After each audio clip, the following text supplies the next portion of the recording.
A deputy coroner or a coroner. Now, a coroner is an elected official. A deputy coroner is do this have the same duties basically, but we are offered the position and sworn in. So the county hires the deputies. The coroner is elected by votes, right?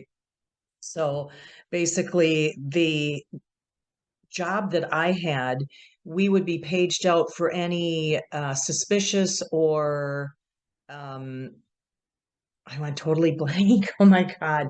Suspicious or unwitnessed deaths. So, and then we would go to the scene, which then became a crime scene. The coroner, I'll refer to what I was, a deputy coroner. We have control and possession of the body, whereas the police, the detectives, law enforcement have possession of the crime scene. And then in unison, we all work together.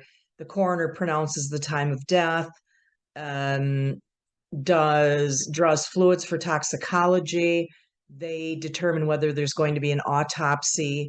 Both the police and the coroner, depends on the case, would be the ones to notify the family of the death. We, as the deputy coroner, would bag and tag the body, wait for transport to come. So there was just a lot involved with that position. We did not do the actual we didn't do the actual autopsies in our county. They were sent down to a morgue in a city that was close by. Pathologist, a doctor, would then do the actual autopsy. And then the body would go to the funeral home, the funeral directors, and they would do whether it was going to be a burial with embalming or cremation. But my duty was more to rule out that there was any foul play. So basically, they say coroners are the voice for the ones who can no longer speak. Mm-hmm. So it would be accurate really to say that you worked in forensics as well, in a way, I suppose. If in the Yes, loose, but I'm not a doctor. No, yeah. What sort of training did you need to undergo to have a position like that? Did you have to have any special scientific kind of biology based understanding of or degrees in anything? I don't know how all that works. I'm certainly not a coroner by any means. I couldn't do it, I must say. Well, depending on the county, I'll speak directly to the county that I worked for. You did not have to have any medical background. However, the deputies that were working on the team or in the county that I worked in, they all had backgrounds in either one was a battalion chief for a fire department, another was a paramedic, and then there was a chaplain. Myself, I had some medical background where I was a medical assistant for two nephrologists. Nephrologists are specialists that work with patients that have like diabetes or kidney problems, and end up on dialysis. So I had that background. I also worked up at a hospital as a clinical technician on a neurosurgical floor. So I was more with the basics of rooming patients and taking their vitals and things like that. And then I also had worked as a victim crisis responder. And that's actually where I met one of the coroners. And a victim crisis responder, we'd have pagers. It was more of a volunteer basis, but then any pages, it could be anything from a domestic abuse up to a death. We'd be paged out, and we were there more for the support of the loved ones of the person, of whatever was going on, whether it was helping them if they were in shock from whatever the case was, to help them make phone calls, or perhaps just comfort them, in ways of maybe bringing teddy bears to the children. And so it seemed like many of the calls that I was on, I would be asked if I would help with helping to remove the body when it was a death, just for the hands-on. And so one of the coroners had seen how I was working with the families on many of the cases, and we struck up a conversation, and I'd said to him it was a fascinating job. I was never one, like growing up, death scared me.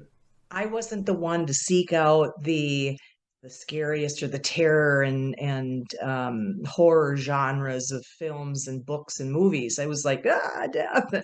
But I had such a desire with the compassion to help the ones left behind. and the decedent if their life ended by the hands of another when it shouldn't, they should not have ended up the way that they did. So about a year later, the coroner, after we'd had that discussion on one of these cases, I said I'd be so interested if you're ever looking for a deputy. About a year later, he called me. He was considering hiring on another deputy, but I actually shadowed him for about another 9 or 10 months.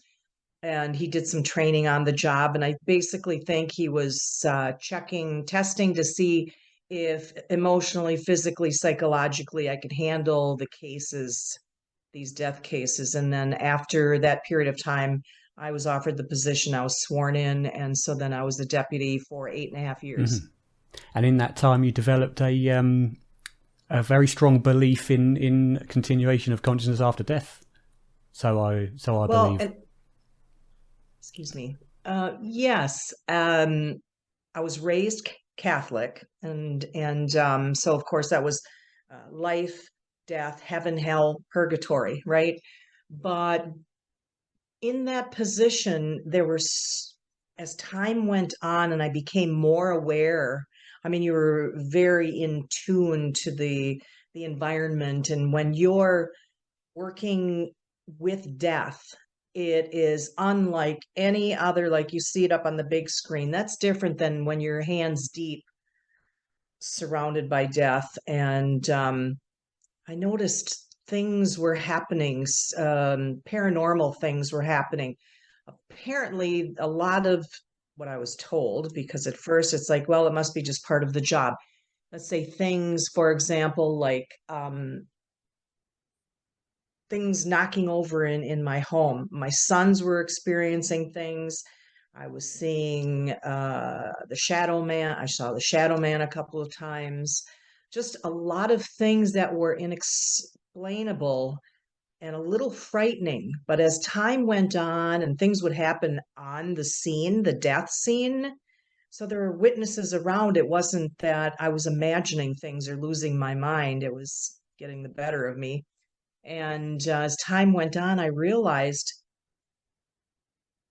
there is more to this. Our body is just, as they say, a meat suit. What we are is energy and vibration, and our souls will continue on. And I truly believe that there's been too many years of experiences with the afterlife that for myself, I cannot deny it. There is more. And I actually don't fear death anymore at all. It's a beautiful I can thing. imagine it must make life so much easier, more tolerable in Yes. a way, I suppose. So did you have any paranormal belief or paranormal experiences before your work as a deputy coroner, or did it start only when you were surrounded by death, as you say? And what were your beliefs prior to that? I honestly, and looking back, I really don't recall any circumstances where I thought, oh my God, what was that? There may have been things out of your peripheral or the deja vus, but I really wasn't thinking about that Mm-hmm. spirituality, Yeah, they were the afterlife. just strange things that happened now and again, in coincidences and things. Yeah. Mm-hmm. Yes. And so then once I was a deputy, whether it was because prior to that, as I'd said, death scared me and I didn't like the scary stuff. I didn't go to the haunted houses. And so that was something that I steered away from. Funeral homes scared me. Years ago, because my background had been for many years in the corporate travel industry, working with government and corporate accounts in arranging their travel. And there was one day that I was making a run to a funeral home for a funeral home owner. He had some tickets back when we'd print tickets many years ago. I walked in, the funeral home was a little dark, and I was nervous. I didn't feel comfortable. And I could hear voices in the background, and I'll try to condense this, but the funeral home owner, the director came out and he must have seen that look on my face and he said, "What are you afraid of?" And I said, fear of the unknown. And he said, "Oh, here, let me show you something." And he took me through the maze of hallways. And I'm thinking, oh my God, I'm going deeper into what's scaring the wiki out of me.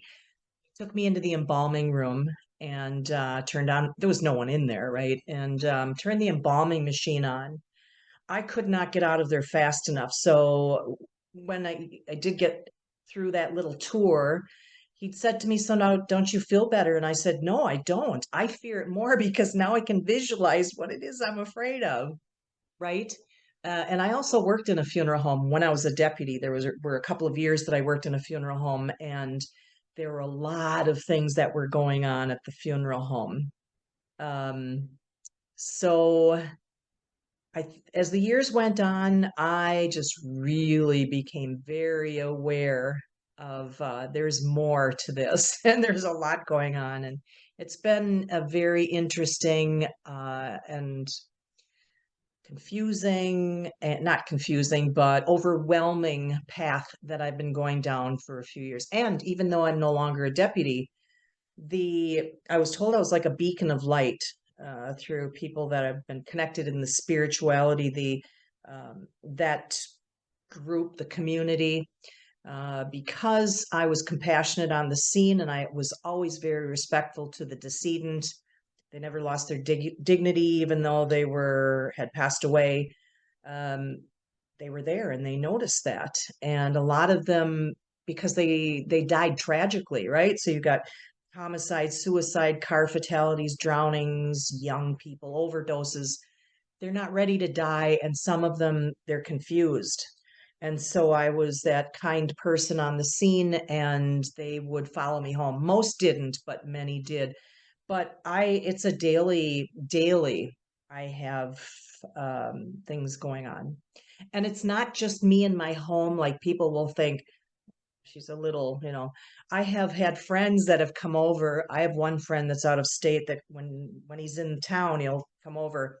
He now carries crystals because so many things have happened when he's come to visit, that he makes sure that he feels better. He's indigenous, so he's Native American, and he's very spiritual. But yes, Indeed. I mean, I can relate certainly to the great fear of death. I mean, you've managed to get past that, of course, with your experiences. I'm still there, very much so. The idea, it's not so much the idea of the thought of the unknown for me, it's the thought of the experience or the non-experience of never existing again consciously for the rest of eternity that terrifies me. And I can't go to funeral homes, or I hate hospitals and things like that. And that's generally what caused my anxiety disorder, which focuses around health, because the thought of dying is absolutely terrifying to me, and to some degree that kind of makes me wonder, well, all the research I do into life after death and the experiences that I've heard people talk to me about, am I only believing these, and am I being favourable to them because of that fear that's kind of creating a wishful thinking narrative in the way I evaluate things? I don't think so, but it does make you question, because that fear is so worldview oriented, it's so fundamental, I suppose, to you, that it really can paint your entire experience of life. For me, it's not particularly very nice, because it's a fear-based, anxiety-based one, so it's not very pleasant to go through. But it's good that you're able to get out the other side of that. Hopefully, I'll be able to get there one day as well. So yeah, I was going to say I've had many that through the years that, and you're right, it's like what you're taught. Now, again, like I said, I was raised Catholic, and certain religions, they don't believe in the afterlife. So anybody that has any connection to spirit world, or that believes in it, has activity, they think that they're dealing with the lower vibrational, they say. And I really had a struggle in my brain, my mind, for several years, because it's like, this is what I've been taught. This can't be happening. There is no such thing of, once you die, you're done, you're gone. I can't deny it. There's just too much. I'm writing my second book, which is all about the experiences I've had in the last couple of years. It's amped up. And when you think about it, I do believe in God. I believe in a creator, absolutely. But I don't believe that this is it. This is your one-time thing. I think that once you pass that, like I said, your energy and your vibration, your soul continues on. And I'm still learning as well. Some say that you're here for lessons and blessings. So if people will say, well, why would God put me through such a difficult lifetime? Because they're lessons. You may have chosen that path before you were born into this life. You need to learn along the way of being the best human soul, I should say, soul that you can be. Love, compassion, kindness, not material things. And everybody likes the nice things. So I'm not saying, if you're into the material things that's bad. It's just there's so much more. There's so much more. That shouldn't be the priority of your entire life, to achieve material satisfaction, I suppose. So, was there any particular experience that you can remember that was particularly outstanding to you, I suppose, or life changing for you in your worldview in this kind of thing? Well, if you mean what was life changing for me as far as with the living, I did have an uncle that was murdered. So that was life changing, and many friends and as we all have, that have had tragic endings, whether it was car fatalities or suicide, whatever. As far as life changing in my position as a deputy coroner and connection with the spirit world, and I haven't told too many people at this point, only the ones that are within the spirituality, the community that understand and have also experienced. But I think the most outstanding for me, oh, there's so many, would be that Archangel Michael appeared before me. And I'm sure people that are going to watch this and hear me are going to think, "Oh, she's really out there." I would love to do a polygraph. It was the most beautiful thing, and I hope to experience that again someday. And that was just a few months ago. Actually, I lied. It was last spring. It was so life changing. Well, impactful. It was the most beautiful. And at the time, I just thought, oh my God, because these spirits would appear before me. I mean, I've had the noises, I've had the voices, I've had the orbs, I've had doors slam, things knock over, I've seen the shadow man, but I went through a period of time where spirit was showing their actual face. And they would not be like on the other side of the room. They'd be like, a few feet in front of me. So it was like, yeah, and I'd freeze. And so when he appeared at the time, I thought, well, he's younger. And I know I've had death cases with young people. He's got a different haircut. It's kind of like a cross, and then like the hair to about there. Uh, it was glowing. It was like white around him. And then I only saw him from the shoulders, or it was an archangel. I do believe it was Archangel Michael. So anyhow, at the time I thought, oh, it must have been one of the cases that I had. Several months later, I went with a friend I wanted to experience a Roman Catholic high mass. Now, again, I was raised Catholic, but I'm not a practicing Catholic, but I do pray every day. And I went to this mass, or we did, and I'm looking at all the beautiful stained glass. It was a beautiful church. And I froze in my tracks because there were stained glass pictures of archangels.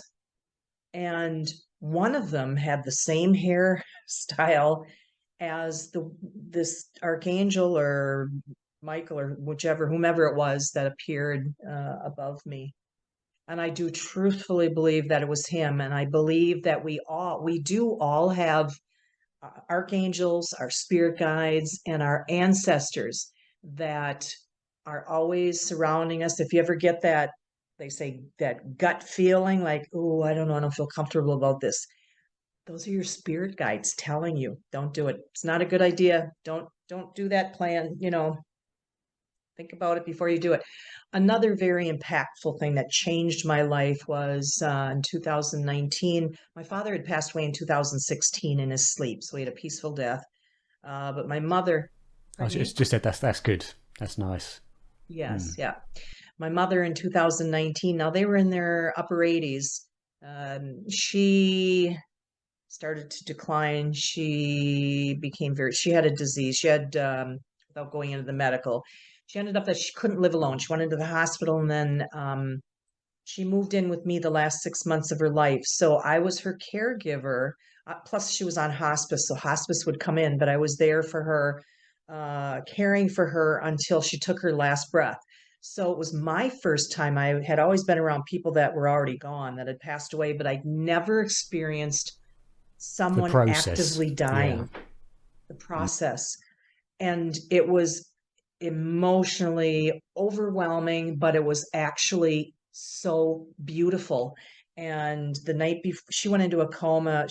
Passed away on a Sunday. So on a Thursday night, she went into a coma. And up until that point, we did a lot of talking. She was bringing up ancestors that had passed away many, many years ago, brothers and parents. And it was like she was then reliving things that happened to her before I was even born. There was one day that she was sitting in a chair, and even though she wasn't really eating much, this was before she was bedridden, and I brought her a little piece of pie.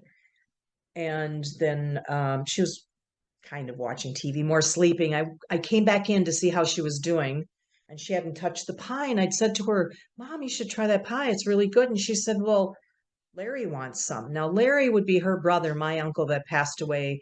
It had to be, I had said at one time, another interview, it was like 20 years, but it was actually more like 40, a long time ago. And she was looking, her eyes were fixed, and she said, Well, Larry would want some.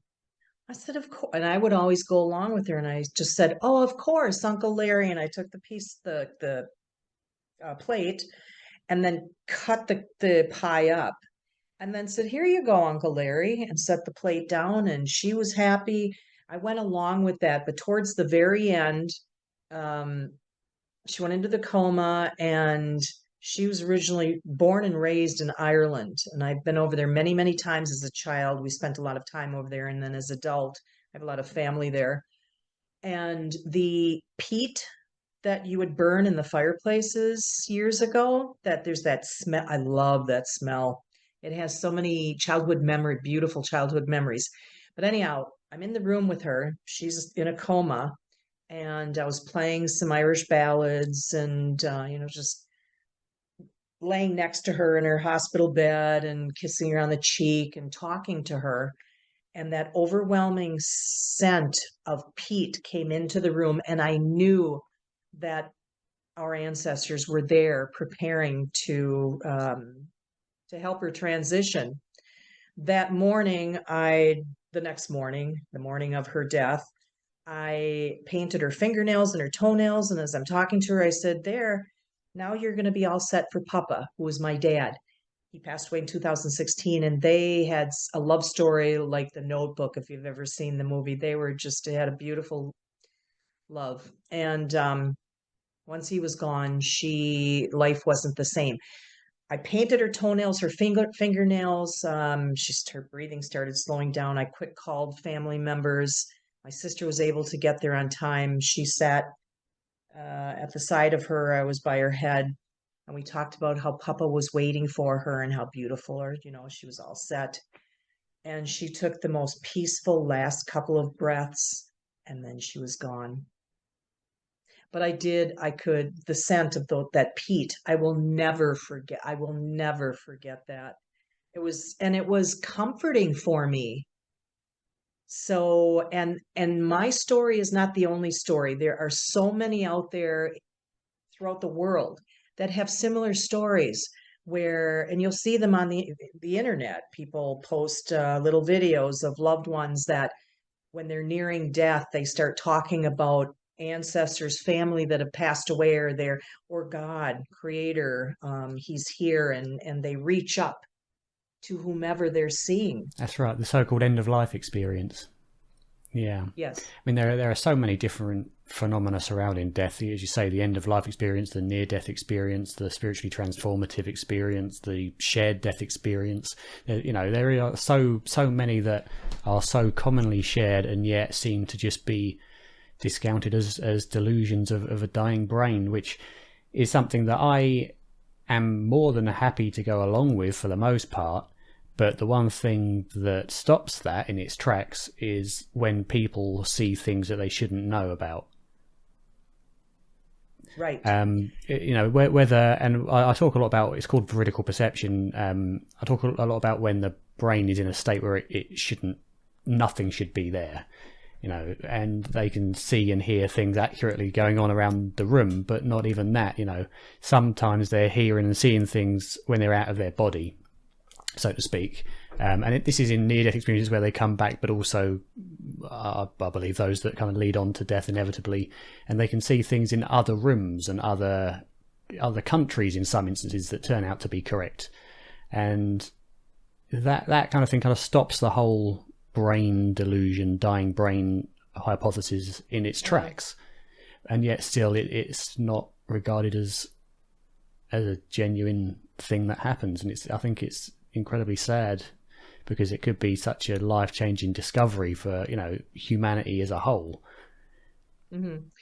Well, and since, like, I had a lot of interviews in the last year, as I had told you off camera, and having that book published, my book, I've had people that are in the death industry that have reached out to me all over the world. As a matter of fact, some in Great Britain that are like working, that are autopsy technicians or funeral directors.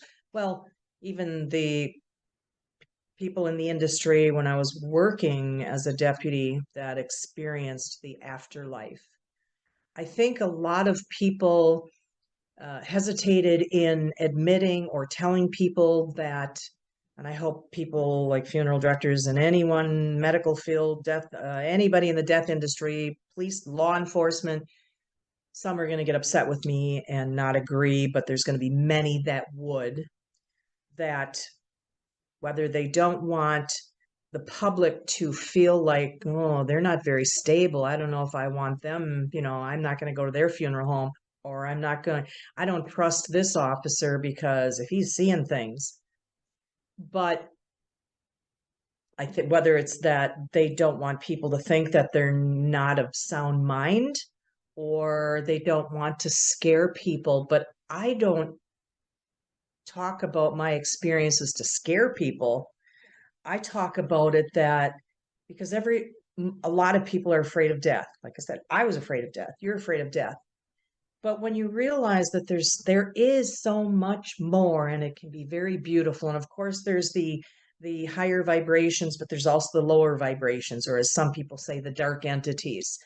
Yeah, it's the good with the bad.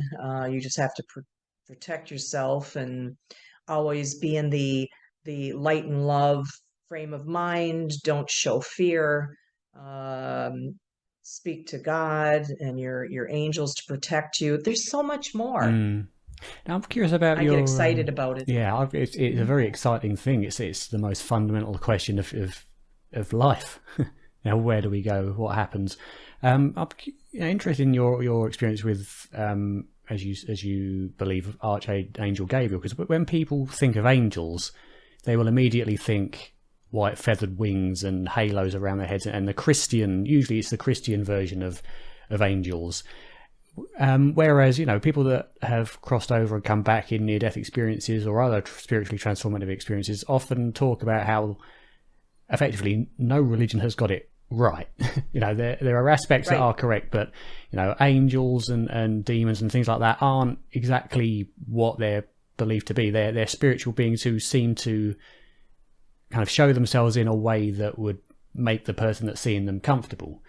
Exactly. Is that so? Do you think when you saw Archangel Gabriel, do you think you saw kind of an actual Archangel Gabriel as described in many religions, or do you think it was a higher spiritual being who was presenting to you in a way that you would understand, if that makes sense? How do you think that works? I actually, that makes sense of what you're asking and what you're saying, because I have heard, again, in the community of people that I'm connecting with that are very spiritual, they're on the ascension and, the 3D, 4D, 5D, and upwards, shamans, mediums. I have been told that like you said, angels are not what you visualize with the white and fluffy feathers and whatnot. But I was told by a shaman who actually is so up there in spirituality that he had crystals coming out of his hand. He works with monks out of Asia. But anyhow, he said that angels, archangels will appear before you, as you said, in a way that will make you feel comfortable and not scare you. I have had people tell me that angels are actually quite scary looking, true angels. I've heard many things. Like, I'm still learning, and I believe in what, I mean, I'm open to what everybody's telling me that has been in that, down that path for so many years. But I agree. I believe that they appear before you in a way that won't scare Mm. you. And it's interesting because I recall a near-death experience from a really nice guy I spoke with called Chris Batts, who also wrote a book about his near-death experience, who experienced angels, and they appeared to him as winged beetles, which I believe he said was some form of Egyptian depiction of angels or of something like that. So it's curious as to how different they seem to appear to people. And equally, everybody's spiritual experience generally is shaped differently depending on their upbringing, their beliefs, their culture, etc. A lot of Westerners see Jesus. A lot of non-Westerners see religious figures of their cultural religions. But the fundamentals are all exactly the same. So it does beg the question of whether these are, as you say, appearances to make us more comfortable, or as most other people would say, a figment of our imaginations. Right. Well, and the thing is, when I was in that church and the stained glass and the angels had that type of hairstyle. It might not have been Archangel Michael, but that's what my mind associated with. It was the same. Maybe it was Jesus. Maybe it was just a higher angel. I just connect. I also had I keep saying someone, and because I've been reaching out and trying to learn as much as I can. But there was a shaman that told me he has seen the archangels, Raphael and Michael and Gabriel, and they appear to him as like Archangel Michael is gold, and he's like I don't remember what he said, like 12 feet tall. So he sees them in a different way. But where was I going with that? I was going to say maybe it could have been any archangel. It could have been any archangel, or it was a higher being, whomever it was. What I was going to tell you was that I did have someone say that I did share this with that said, well, Archangel Michael is the archangel that oversees the protection of people in law enforcement and, the public servants, which I thought, okay, that makes sense. Maybe he was appearing because he was watching over me, because I had overall in all of the years that I was a deputy, probably, I keep looking off because I'm trying to recall, because this has been since 2015. Overall in the years, probably about not just all on death scenes. There were some that were at hospitals. Some of them were over the phone hospice, but about 2,000 deaths. So I've been around a lot of death. And that's why I believe that it was probably maybe, or I say probably maybe, Archangel Michael, just being the protector of ones that are in that And I field. think the specifics of who it may or may not have been isn't overly important. What is important is that they were there to help, regardless of who they Yeah. are. The intention was a good one, Yes. So did you ever face any, well, I imagine you would have done, skepticism or criticism against when you share your experiences with others? And what kind of thing do you hear retorted to you?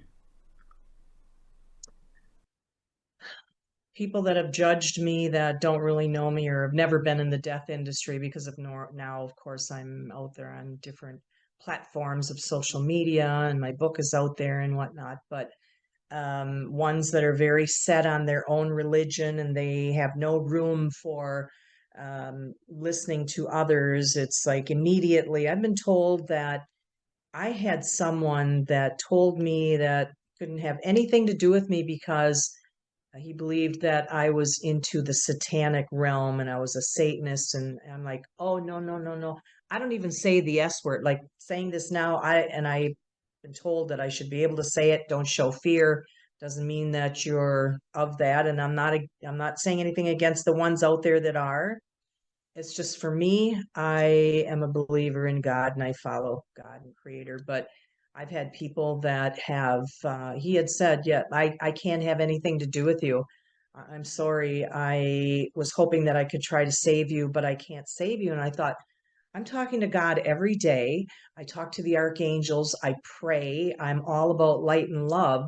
And I feel bad that I'm being judged, but then I think, okay, that's your path. This is my path. I'm going to be true to what I believe in and what I'm meant to go down, the path I'm meant to go down, which is to, if I can share with people anywhere in the world that will listen to me, and maybe it'll bring them a little comfort that there are beautiful beings and afterlife isn't a scary thing. That's a beautiful thing to just at least hear me out, hear others. It's not just me. There's got to be something there where there's so many people in the world that are experiencing the same things, just like the near death experiences. Anybody that's had a near death, NDE, near death experience, yeah. I had to make sure it wasn't saying NDA, which would be a Non-disclosure non-disclosure for agreement, other yeah. films. I have a friend that went through an near-death experience, and he'd had surgery and had issues after surgery. And he said he had a son who was quite young when he passed away. It was from a car accident, maybe 5 or 6 years old. So anyhow, whatever was going on with him medically after this surgery and recovery, he said he found himself going down a tunnel of light. He said it's hard to describe. He said it was like so beautiful. He said he felt like he was now he was in his late 60s. He said I felt like I was 18 again. I felt strength. I could see my dad at the end of this tunnel and then his little boy. He couldn't wait to get to them, but the closer he got, he started getting pulled back and he was watching, well, excuse me, let me back up. Before he started going down the tunnel, he said he was looking down at his body, which was on the bed. And then he started going down the tunnel and saw his son and his father, and he couldn't wait to reach them. And he said, then he started getting pulled back and he didn't want to come back. He wanted to keep going. He said it was so beautiful. It's hard to describe, Donna. He was brought back into his body. And he said, do you know what? He said, it was so beautiful. I can't wait to die. And he wasn't depressed. It was, and you, if you watch any videos, not you personally, but anybody of near death experiences, they all basically say the It's a same very thing, how common beautiful. response, yeah, that they no longer fear death, but in the contrary, embrace it, I suppose. Yes. Yeah, and a lot of people say they don't, as you were saying, they say they didn't want to come back, they were forced to. So a lot of people do, obviously for their children or their loved ones. But if you really probe them, I think a lot of people would say, actually, I didn't want to come back. Right. Well, because life is all about the lessons and blessings. It can be difficult. It's you've got love, you've got, well, hopefully not hate in your heart, but there are people with hate, sadness, anger. And once you've transitioned, it's all about beauty and love. And okay, so then now someone's going to be out there thinking, well, then why are there the angry spirits that come around and they scare people? How it's been explained to me is that they're not angry. They're kind of in a purgatory or a limbo. It could have been things in their lifetime that weren't resolved, and so they have those feelings, and they're kind of like hanging around.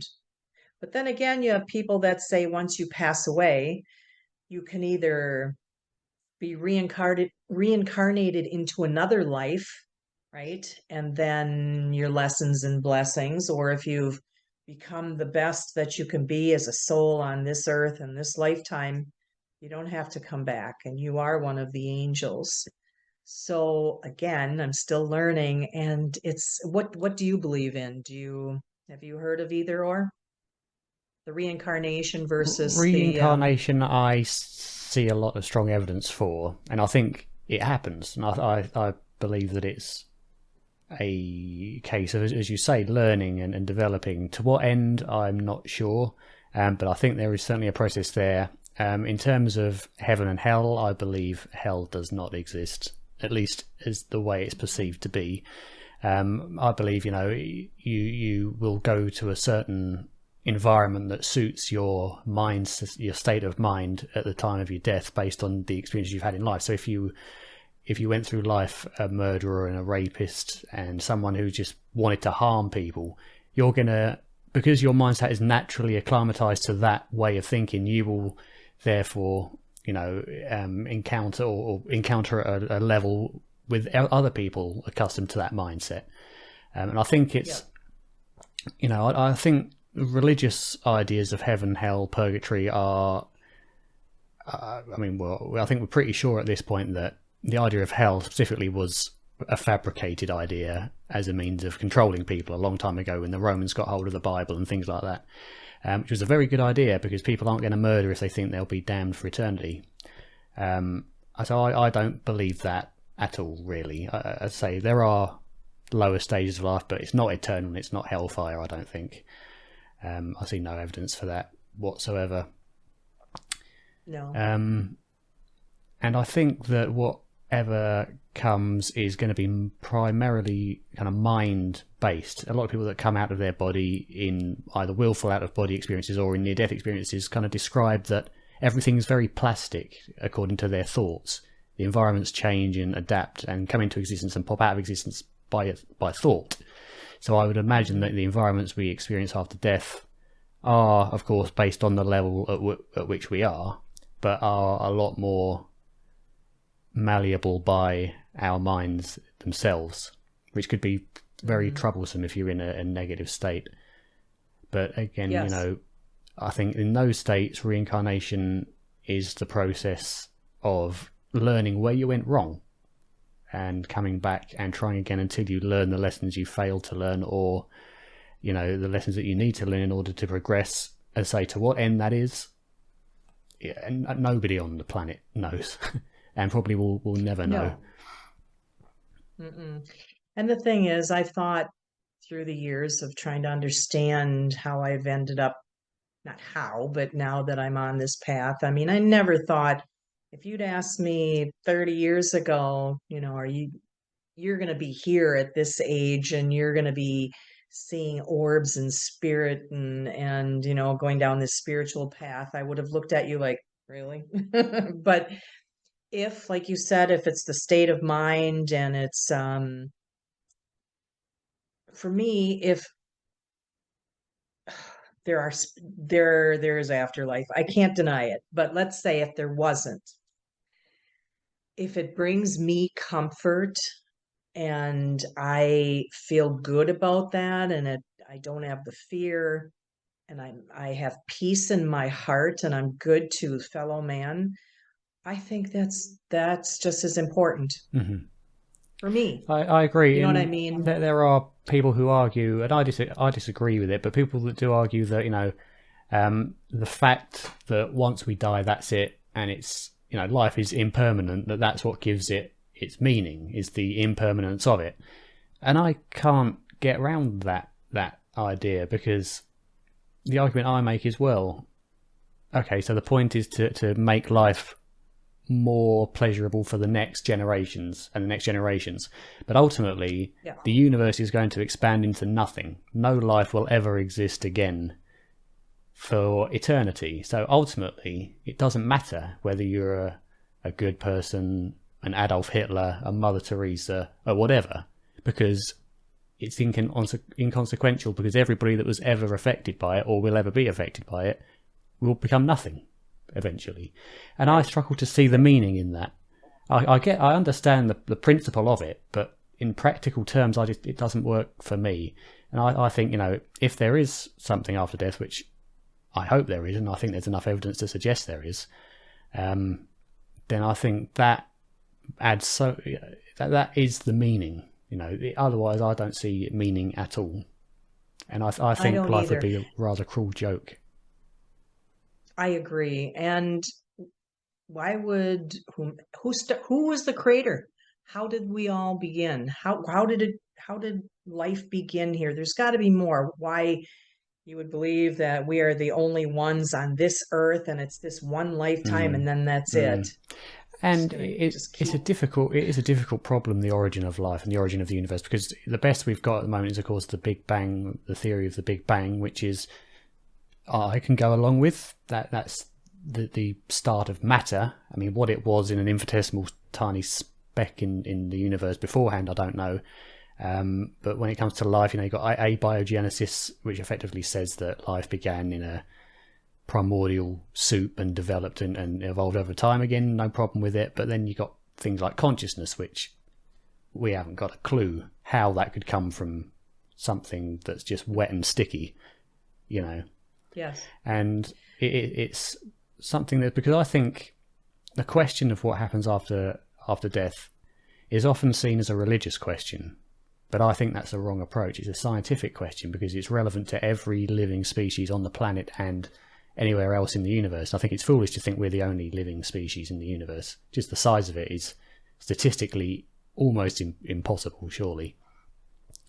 And I think unfortunately science is not progressing, or has not been progressing that way, because of the assumption that, well, we already know this must be true, when we don't at all. No. And of course, through the years, I've heard that there is a connection between spirit, afterlife, and extraterrestrials. Have you heard about that? Maybe that's, another subject you don't want to go down. Well, but we can. I've got more than enough time.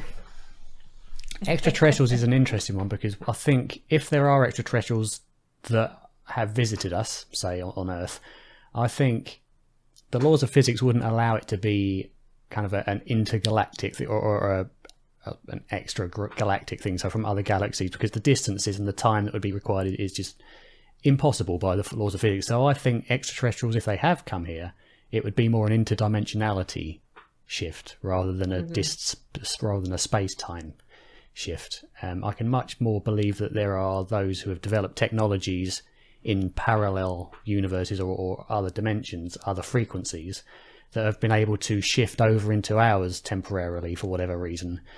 Are they War of the Worlds Martians coming in big machines to blow us up? I doubt it.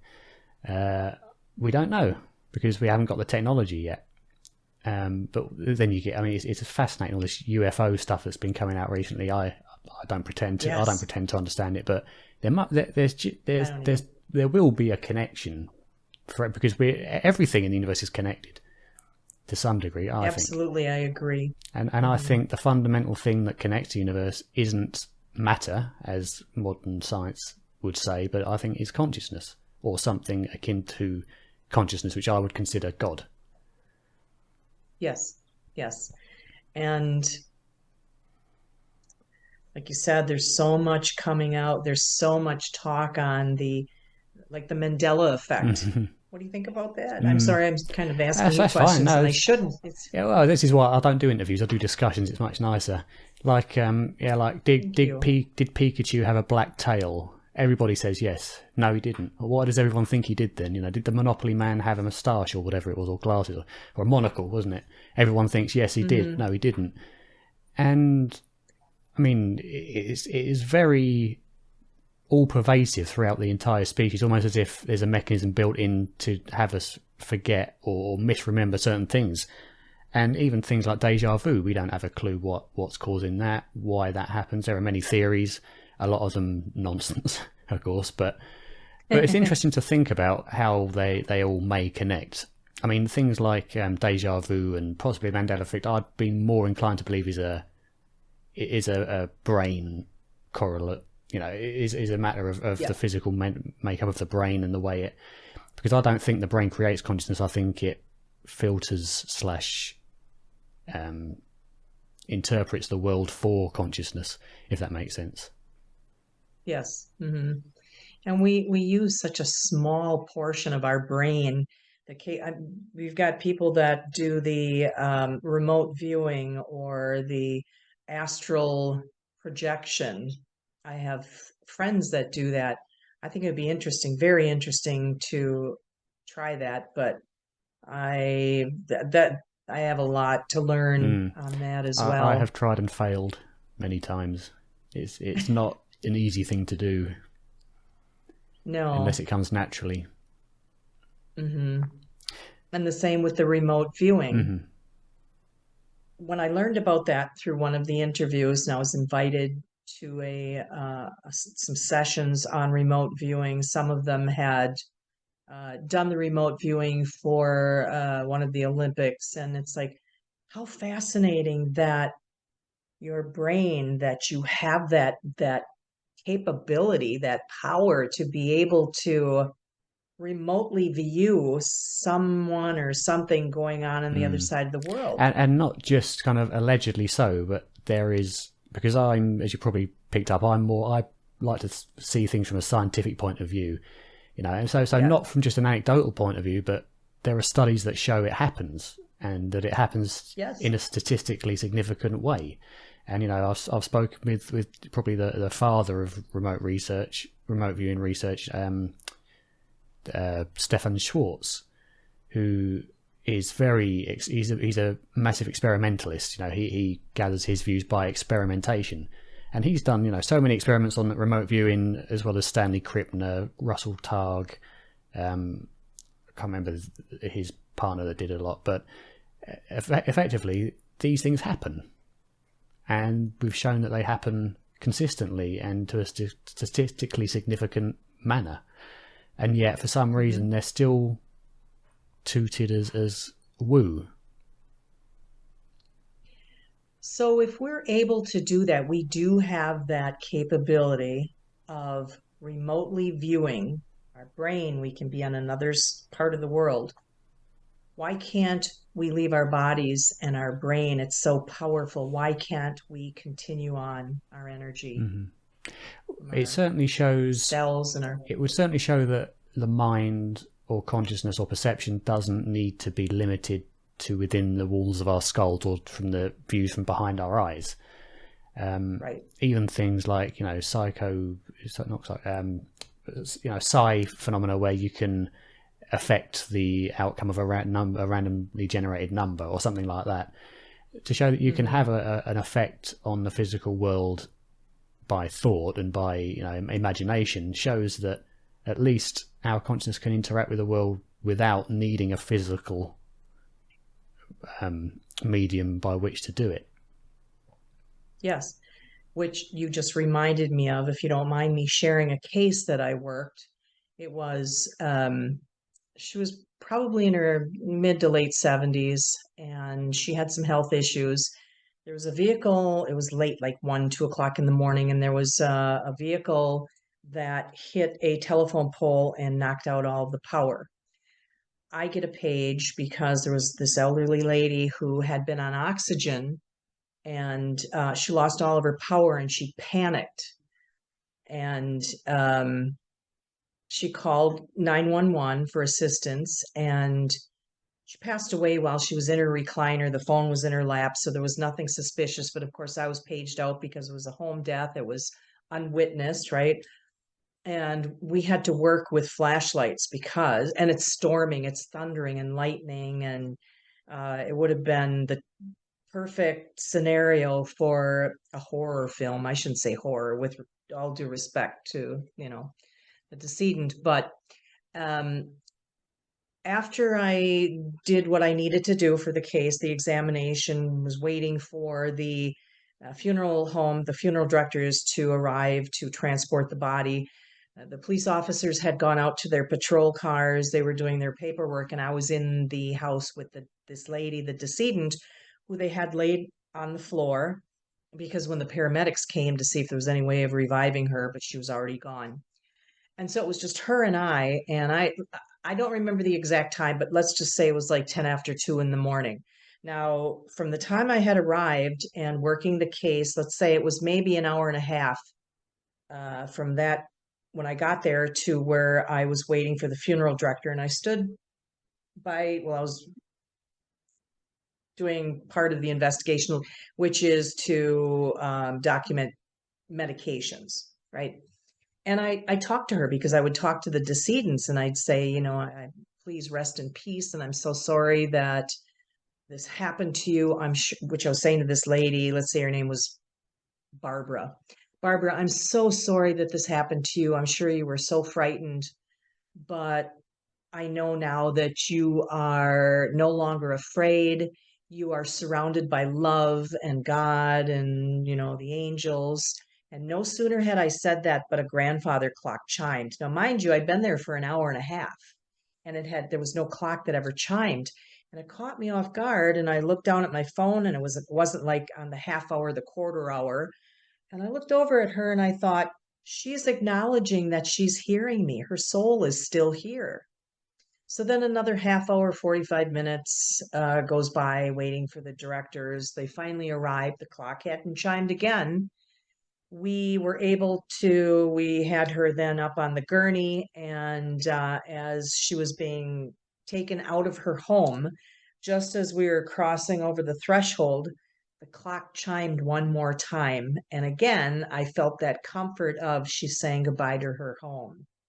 Her mind, I think that her being, her energy was still there and hadn't gone on to wherever she was going to go, and she was acknowledging, that just made me think of that case when we were talking about interacting. astral yeah. Yes, it is. I mean, there's so many stories like that. If you go down your local street, knock on a couple of doors, you'll find someone who's had an experience like that. You're bound to, whether they'll be willing to tell you about it or not. And I wonder how many of these who are over the top skeptical about these things, maybe professionally skeptical about these things, have had these experiences themselves. I know of a guy who is a very outspoken atheist, and he's very much against anything to do with survival. And he was telling me in an interview about his friend was an astral projector. Well, I think he was at school or college or something, and she told him, I'll come and astral project into your bedroom tonight, and I'll tell you what I see. So he went home and he set up his beds he had two single beds. He set them at right angles to each other. He had an old cinema camera with the two reels on the top and just to try and put her off. And she came in the next day to the school or the college and said, I managed to get into your room. You had your beds you had two beds at a right angle to each other. And there was a big, I don't know what it was, but it was an owl. It looked like an owl face in the middle of the room, which was of course the camera. And he said, I believed it. But, over time, she came back to me and said, well, she didn't see how that could have possibly happened. So she doesn't believe it. Therefore, I don't believe it anymore.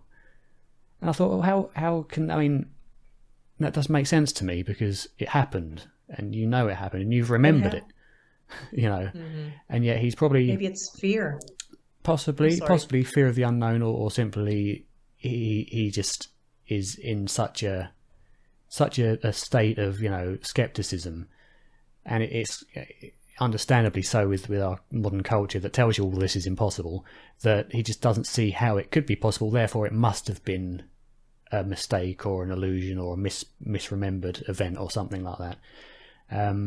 Which is a shame, because again, it's clearly memorable enough for him to have stayed with him, but he didn't believe it because his friend no longer believed it, and I think that's unfortunate, because that would have been an opportunity to really explore this stuff a bit more, and he would have done it properly as a scientist. You know, and I think it's just so ingrained in us now that this stuff doesn't happen. You know, ghosts aren't real. Which I'm on the fence about what ghosts even are, but ghosts aren't real. No such thing as heaven and hell. That's just a childish belief for people who are afraid to die, which to some degree I can understand that religion is. And, you know, all this is just fantastical nonsense, that when something genuine does happen, regardless of whether there are people, you know, scientists, well-trained scientists who look at it and say, we've shown this happens, it's just so strongly ingrained that it can't be right, that instead of looking further into it, they instead looking further into why it must be wrong. Right. And that's why through the beginning years, I was so torn on this isn't happening. No, this isn't happening. And then it was accepting what was going on, the things, the afterlife, the things that were happening because my sons were experiencing, and I couldn't deny it anymore. But then it's like, I want to understand more of why I didn't experience or notice prior to working as a deputy coroner. I thought, okay, maybe it's been happening all along, but I'm just non-believer, and whatever I think that I saw or whatever might have happened, there's going to be there's an explanation as to why that happened. And now my heart is open, and that makes me happy too, because I no longer have the fear, and fear is not a good thing. Sadness, fear, anger, right? That's right. But I think it can very easily slip the other way into a kind of an unhealthy belief regardless.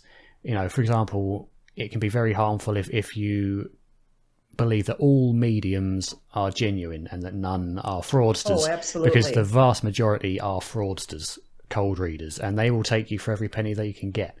You know, and a lot of the shapes you see in the clouds that you say is a face is simply pareidolia. You know, just seeing patterns, and it's not actually a sign. And when you fall into that trap of believing everything, then you open yourself up to, you know, false beliefs. And I'm a strong advocate of genuine skepticism, but skepticism with an open mind.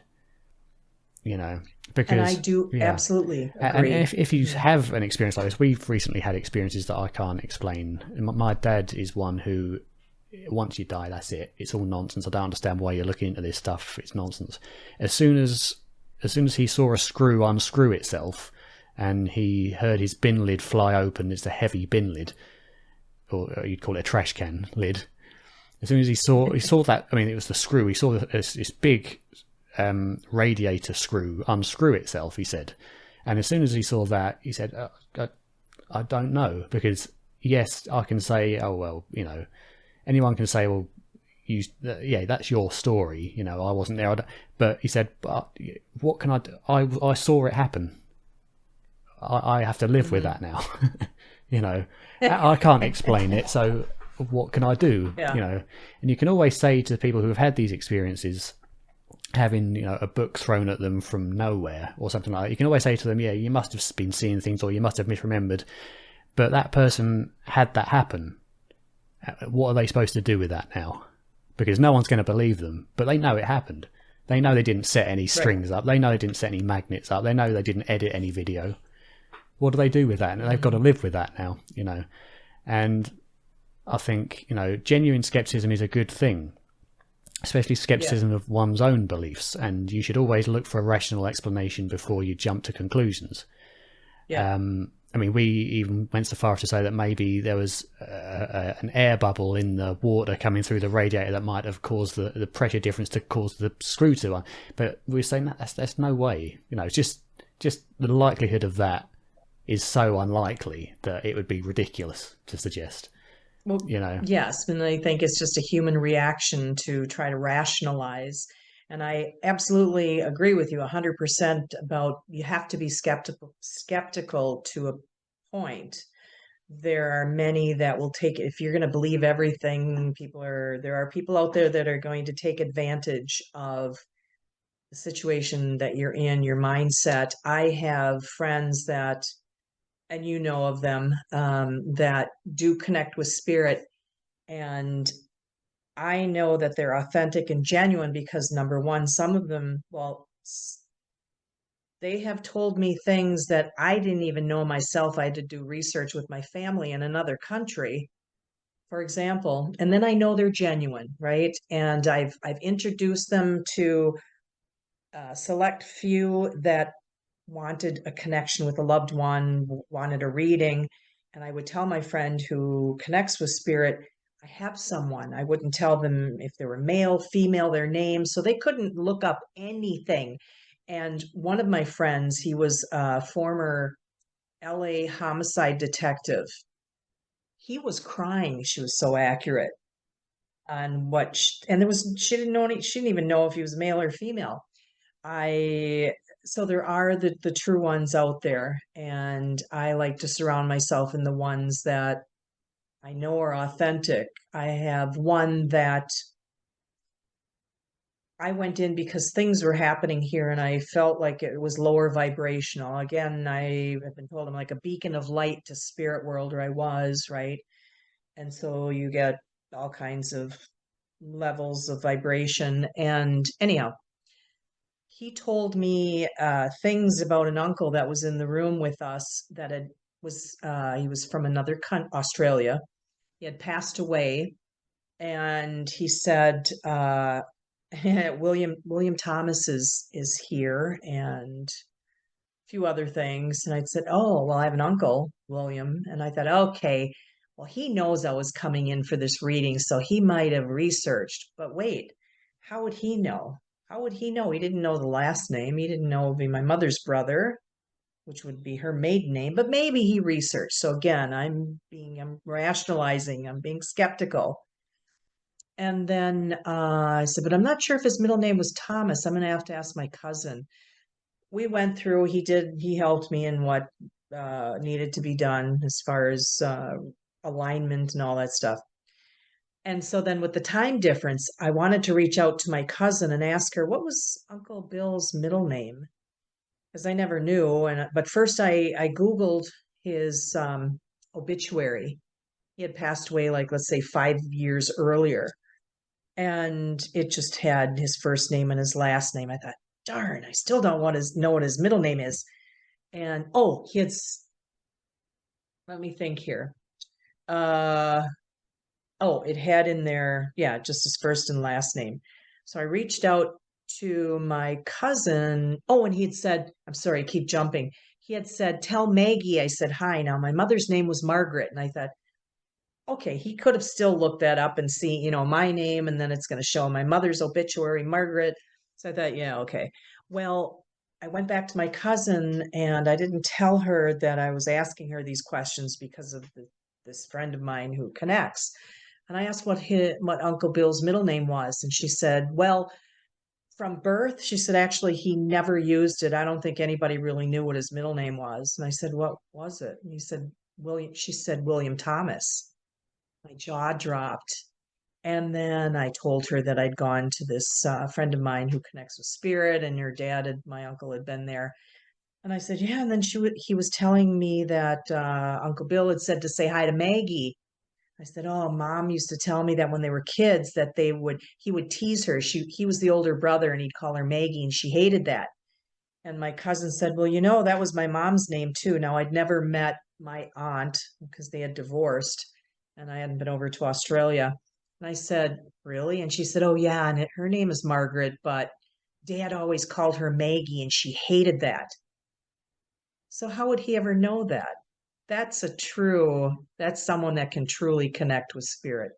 Or what comes into your mind? What are in your thoughts now? My immediate reaction would be the same as yours. How could there be any way he could have figured that out? Could he have Googled my name? Could he have found things? What possible avenues would he have had to research any of this? But when it's something so obscure that's not even known to yourself, all you have left is coincidence. And then you've got to look at the depth of coincidence that would be necessary. And it's difficult because you can always say it was a coincidence. But when you look at the level of the coincidence that would have to align in order for that to happen, it becomes less and less and less and less, likely. And they say, coincidences happen every day. Yes, they do, but there's a limit, to what would be necessary. Exactly. Indeed. It was jaw-dropping. I mean, I actually, it brought tears to my eyes because I thought, I didn't even know that. How would he? There's no way he would know that. Uncle Bill must have been there that day. Well, I'll be interested. Would you be able to connect me with these two mediums? I'd be very interested to just send an anonymous, if they'd be willing to do it, because I've got some people very close to me who I lost. Of course, I'd ask them if you were to send them an email. I'd ask you not to use my name or to tell them anything about me, of course, as you were to say, because that's absolutely the right way to do it. I've gone to mediums before. One of them, I've got your grandmother. She had knobbly knuckles. She used to like baking. Yeah, well, that was wrong, but that is everybody's grandmother. And then I went to another one who was pretty much spot on. She said, I can see multiple books. You're right. You're going to write. At the time, I was thinking of writing an autobiography, and I'd started and then I stopped, and I thought, well, I'd maybe finish this book and then write maybe another one about this whole spiritual stuff. And I just forgot about it. And then now I've started writing a fiction novel, and people have told me it's the best book they've ever read. I thought, oh, that's awesome. Because it's the first time I've ever actually tried writing, and I thought it's going to be shit. But apparently not. So, and that's now planned. That's now planned to be a series. And that's at the time that's something I thought I'd never write fiction. I couldn't do it. It just completely slipped my mind. Just off the cuff, I thought one night, I wonder if I can do that. And I thought I'd have a go, and it's become now. I'm planning a series, so there's the multiple books. And congratulations! Thanks. I mean, it's a long way from being done yet, but yeah, it's coming along. But so that was very interesting, and I didn't really think about it until I'd started writing them, and I'd started thinking this needs to be more than one book. When I started thinking back and thinking, well, she did say that actually. She did say I see multiple books and I see them doing well. And it's just interesting because back then I would never have considered writing a book outside of my autobiography, which was going to be one. There are true mediums or whatever they're psychics that do connect, and there's just, how would they know? Back, oh my God, I had to be like 20, 21, many moons ago. My sister and I had gone on a vacation over to Jamaica, and that was back before, a long time ago. So it wasn't touristy like it is now. It's a beautiful island. But anyhow, we had, and I wasn't into the stuff, but someone on the beach, native, he was going to read our cards. My sister, Tarot, right? Tarot. And she, of course, had you're going to get married, she's going to have the picket fence and all that. And then when he read mine, he pulled up the death card. At that time, I thought, then for years, it was like, oh my God, when, I'm going to die early. Something's going to happen. I could be hit by a bus crossing the street and, health things. And I got to the point where I thought, I have to stop being in that mindset because I'm going to be in fear for the rest of my life because this guy pulled a death card. Well, fast forward, I end up working as a deputy coroner. I write a book about death. I'm doing interviews. I'm connected with projects about death. But then I was also told that the death card can mean major changes. And I know everybody goes through major changes, but I just thought that was very interesting. And which segues into where I've had people, when you had asked me earlier about people, if they've judged you for the connections, the things that the spirit world that I'm into the not so good, and I do not read. I'm not saying that's bad, but I don't read the cards. I've never touched an Ouija board. I'd No, never me go neither. near one. No. I don't I don't chance trying to get involved with things that can be very scary and can actually harm you physically, emotionally, mentally. And by harm, I mean that when you get there are some, as you know, that's another subject like exorcisms and things like that, where things come over people and they do things very out of character that are unhealthy and are not in a good way. So there have been many stories that I've heard where people they're messing around with things and attachments. They get attachments that are not good. Mm. I think the Ouija board and ways of summoning spirits is something I don't know how genuine that sort of thing is, but it's certainly not worth the risk in case there is something No, to it. I just don't see the point exactly. in risking something like that for just the sake of trying to have some fun or just messing around to see what will happen. It's foolish, I think. Yes. And I've been taught, I would always say evil or dark entity, and the ones that connect, they're in the spirituality, they'll say, well, we don't like to say that. We just say they're lower vibrational because you're always going to have the good with the bad, and they might be misunderstood because they've had a bad life. And like you said, when you die, if you've got all of these things and these negative feelings and emotions that can carry over into the afterlife, that they're kind of in that, not environment, but they're stuck in that mindset. So I try to say lower vibrational, people that conjure up lower vibrational beings, I stay clear. Okay. Well, I think that would be a good place to end because we've Yes. gone almost an hour and a half, which is nice. Unless there's anything else particularly Yep. you wanted to touch on. No, but thank you. I've thoroughly enjoyed, and I thank you for inviting me. You see in the background, I've got that's been up there. That's the book that's been published. My book, I've Seen Dead People, Diary of a Deputy Coroner. It's available on Amazon. It's been published through Jongler Publishing. There was a screenplay adaptation written, so hopefully at some point there'll be a feature film.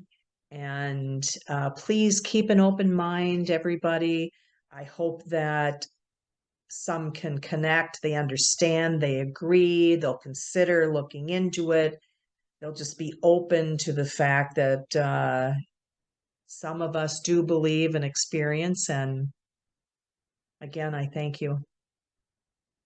And I have a second book I'm writing on that's more about the last few years of the actual, more of the spiritual connections that I've had going on, the Mm. afterlife. And didn't you mention you were working on a drama, kind of mystery drama screenplay? Is that something else? Oh, well, I'm also in the process of almost done with writing a book called it's Ed Gein the Musical. Now the writer, the producer, Dan acted. He played Ed Gein. If anyone's familiar with Ed Gein, he was a He killer. was the real Leatherface, Some wasn't he? say, yeah, he was from this Wisconsin, and he was a grave robber, necrophiliac. He they did charge him with two murders, but they were up to like 40 graves that he robbed. And so the film Psycho, Texas Chainsaw Massacre, Silence of the Lambs were all based on him, his story. And so there was a musical done, Dan Davies, and then Will Kaiser was the musical director. It's out now. You can get it Amazon, Hulu, Roku, and it's done very tastefully. It's been very respectful to anybody connected to, loved ones, which most of them have probably passed on by now, but other generations. And so I'm writing it from the perspective of a former deputy coroner, the story of Ed Gein, what he went through, the musical interviews that we did. So that hopefully will be out and will be published through Renegade Publishing, which is also Dan Davies. If you ever want to have him on and interview him or the two of us, I'm sure he'd love that. I would. So that'll be out hopefully in June. And then as I mentioned, my second book, which is called I'm Not Alone, and that hopefully will be published. And what else? There's a couple of other projects I'm not able to speak about. I cannot. Contractually I'm sorry, obliged not because to. of ND. Yeah. Yeah. So a lot of fun things, interesting, amazing stories that are coming out. Great. Thank you. Thanks, Donna.